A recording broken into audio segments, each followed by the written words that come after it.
ng bayan, maasahan anumang panahon.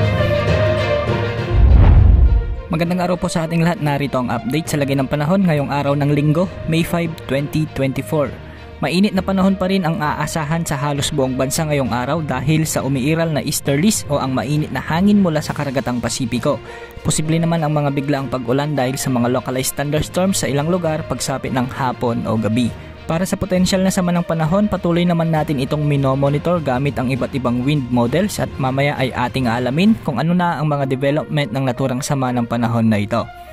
Ngayong araw ay may mga lugar pa ring posibleng umabot sa danger level ang mararamdamang heat index. Sa Apari, Cagayan nga ay posibleng pumalo sa 48 degrees Celsius ngayon ang heat index doon, samantalang 47 degrees Celsius naman sa Dagupan City, Pangasinan at 45 degrees Celsius sa may Virac, Catanduanes. Posible ring umabot sa 44 degrees Celsius sa may Lawag City, Ilocos Norte at Bacnotan, La Union. 43 degrees Celsius naman ang inaasahan sa may Tugigaraw City, Cagayan at Masbate City at 42 degrees Celsius naman sa may Batak City, Ilocos Norte, Ittiague, Isabela, Baler Aurora, Puerto Princesa City, Palawan, Cuyo, Palawan, Rojas City, Capiz, Dumangas, Iloilo, Zamboanga City at Cotabato City.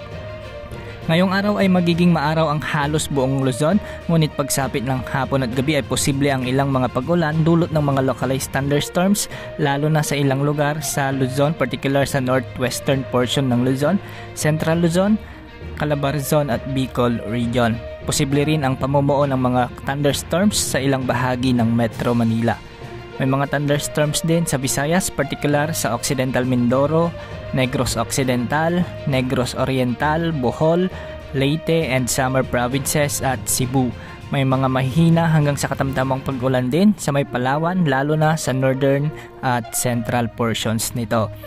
Sa Mindanao ay magiging maulap naman ang mga kalangitan at mataas ang tsansa ng mga pag-ulan ngayon sa halos buong rehiyon, lalo na sa Davao Region, Siquijor, Cotabato, Sarangani, South Cotabato, Maguindanao, Sultan Kudarat at Compostela Valley. Posible rin ang mga pag-ulan sa Zamboanga Peninsula at Surigao Provinces at ito ay dahil sa pagdaan ng cloud clusters o kumpol ng mga kaulapan sa rehiyon. Samantala, patuloy naman nating minomonitor ang development ng isang potensyal na sama ng panahon na posibleng mabuo sa bahagi ng silangan ng Mindanao at posibleng lumapit or worst case scenario ay maglandfall ito sa ating kalupaan sa mga susunod na araw. Ayon nga sa latest wind outlook mula sa GFS model o Global Forecasting Model, consistent ang ipinapakita nito na posibleng may mamuo nga na sama ng panahon sa may silangan ng Mindanao pagsapit ng susunod na linggo.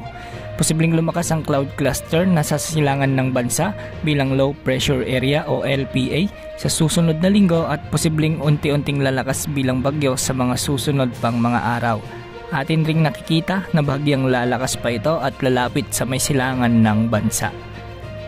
Para sa worst case scenario naman, posibleng bantain nito ang Eastern Visayas at Bicol region at posible itong tumama o maglandfall. Pero ang good side ay posible ring lumihis pataas sa Japan o Taiwan ang magsama ng panahong ito.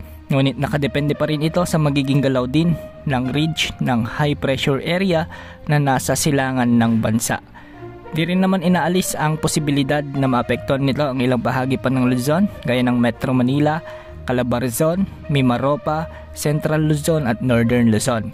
Dahil sa mainit nga ang temperatura ng karagatang Pasipiko, posibleng magkaroon ito ng rapid intensification kung sakaling mabuo ito bilang bagyo. Ang mabilisang paglakas nito ay siya magdadala rin ng malakas na hangin at ulan habang ito ay nasa karagatan. Sa kasalukuyan, hindi pa natin masabi kung saan ang final track nito at kung gaano nga ba ito kalakas o aabot ba ito sa isang super typhoon category. May mga weather systems pang posibleng makaapekto dito kaya patuloy nating babantayan ang mga pagbabago nito.